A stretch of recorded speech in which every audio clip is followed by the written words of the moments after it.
In November 2022, police officers walked into a small house in Zimbabwe. They'd come for a sad but simple job, to collect the body of an old man who had passed away.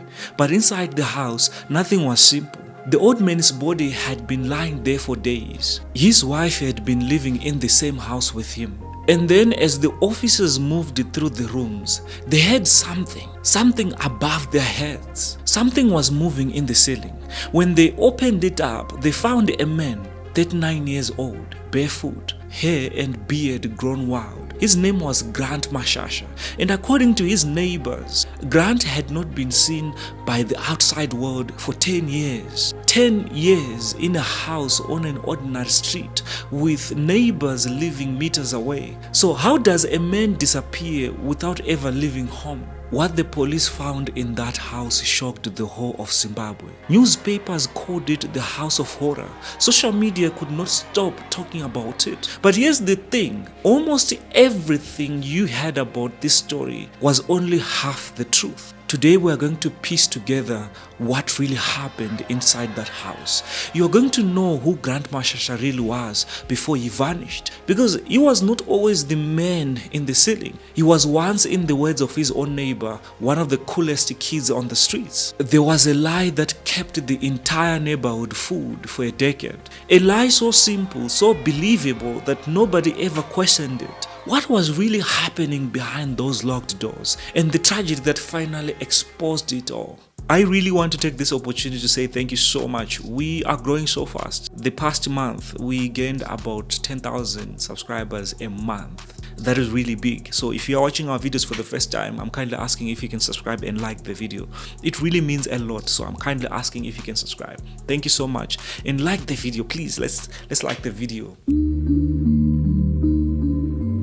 Zengeza 3 is an area that is in a town called Chitungwiza in Zimbabwe. And everybody knows everybody. Life happens in the streets. Kids playing football, women selling vegetables and tomatoes. You'll be hearing music from the third house. And in one of those houses lived the Mashasha family. By all accounts, they were a good family, a respected family. Some neighbors even said they were better off than most on that street because they had children in the United Kingdom sending money back home. Somewhere along the way, tragedy started visiting the Mashasha family, and it did not stop. The father, Gideon, suffered a stroke. He spent the rest of his life in a wheelchair. Then came worse news from overseas. Grant's younger brother, Greg, died. Now in Zimbabwean culture, you know what happens when a family loses someone. The neighbors come, the relatives come. Grief is carried together.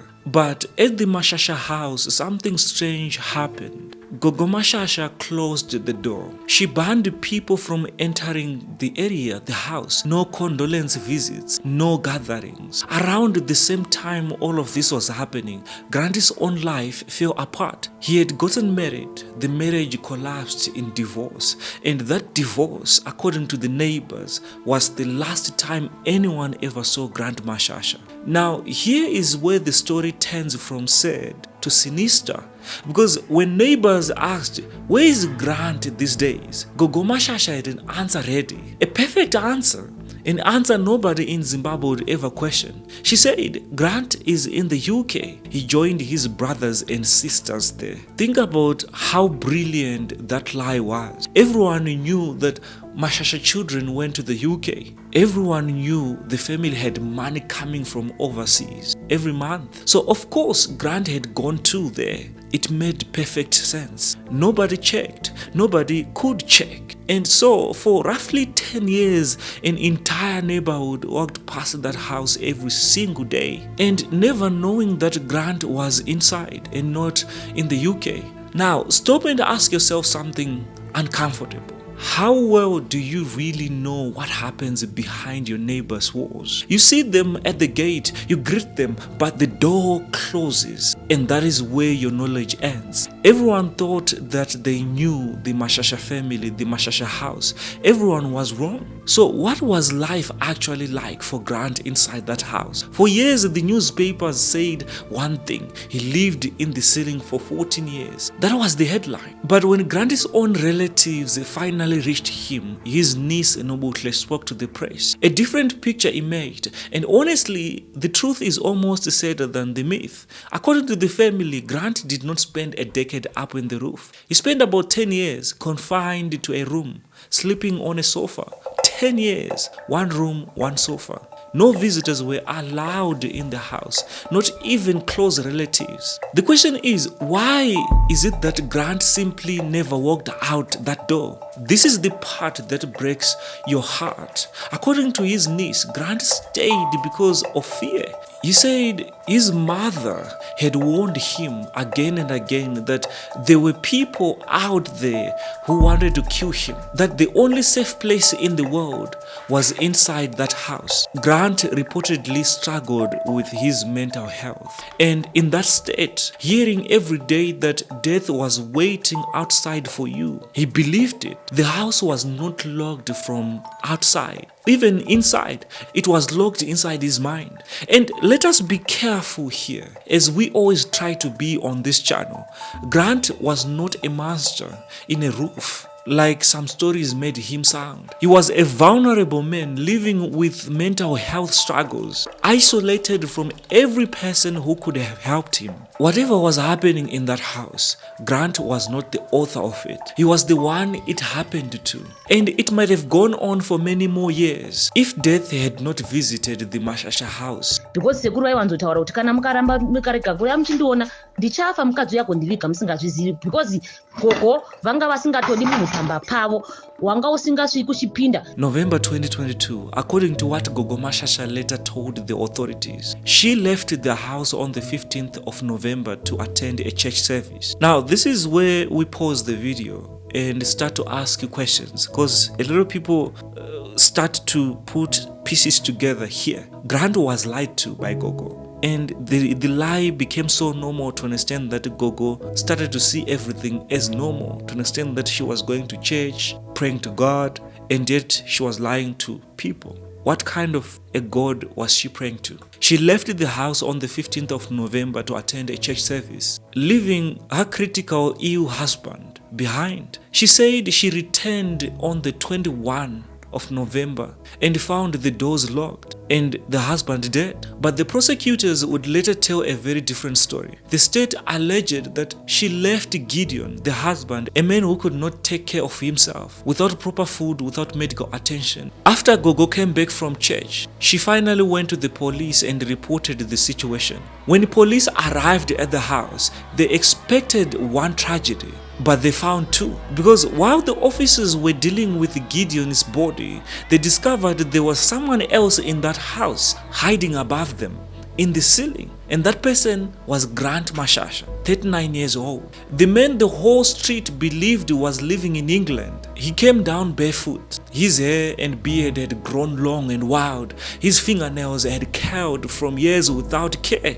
Witnesses said he looked like a man who had not seen the sun in a very long time. Why was he in a ceiling? His family said he had climbed up there just days earlier, hiding, terrified. A frightened man in a house with his father's body, convinced that people his mother warned him about had finally come. When the ceiling opened, Grant did not see rescuers. He saw the killers he had been promised for 10 years. Within hours, the story exploded. Men found living in the ceiling for 14 years. It ran on every Zimbabwean site, then spread across Africa, then the world. The house was nicknamed the Ceiling Cottage. Crowds gathered outside. When Gideon was finally buried, residents came in numbers to pay respect to the very house they had walked past blindly for a decade. Grant was placed in the care of health experts, and for the first time in 10 years, he began slowly to come back to life. His family said that within weeks he looked healthy again, handsome. He was beginning to understand piece by piece that no one had ever been trying to kill him. His mother, Gogo Mashasha, was arrested and charged with culpable homicide over her husband. The court ordered a mental examination. Doctors found her fit to stand trial, and she was granted $50,000 bail. Some reports say she had left the Roman Catholic Church years earlier and joined an apostolic sect, reportedly to fight what she believed were evil spirits surrounding her family. Maybe she was cruel, maybe she was sick, maybe she was terrified of something only she could see. But just when Zimbabwe thought this story was finally over, that Grant was safe, he vanished again. January 2023, barely 2 months after his rescue, reports began to circulate that Grant Mashasha's whereabouts had become a mystery once more. According to sources who spoke to the press, Grant was no longer in the care of medical experts. Instead, he had allegedly been spotted at a Matsbaba's shrine, a traditional apostolic healing shrine, taken there by one of his mother's sisters. The source made a ceiling comparison. They said from the ceiling to a shrine. The abuse has not ended, it has only changed its address. Security at the shrine was reportedly tightened so that no one could find out Grant was there. And meanwhile, listen to this. A message was allegedly being circulated by some relatives claiming that Grant had been taken to the UK. The exact same lie that hid him for 10 years, recycled, word for word. And this is the moment where this story stops being about one family and starts being about all of us. Because Grant Mashasha was failed twice. First by isolation, a mother who cut him off from the world, and then allegedly by the very people who were supposed to pick up the pieces. Across Africa, this pattern repeats every day.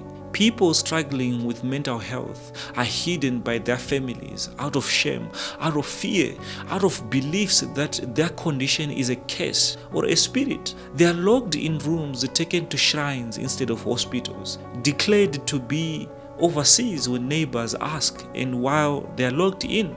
Grant's story only became news because a body was found. How many Grants are out there right now as we speak, behind those ordinary doors, whose stories will never be found? Even in the town itself, the pattern did not stop. Years after Grant's case, another story emerged from the same area. A teenager kept locked inside a house for 3 years. The ceiling was never just a ceiling. It is a system, and it is still standing. What do you think failed Grant the most? His mother, or his community, or the system? Guys, I want to take this opportunity to say thank you so much for the amazing support that you give this YouTube channel. We are growing so fast. So if you are watching our videos for the first time, I'm kindly asking if you can subscribe and like the video. It really means a lot. So I'm kindly asking if you can subscribe. Thank you so much. And like the video, please. Let's like the video. Let's subscribe.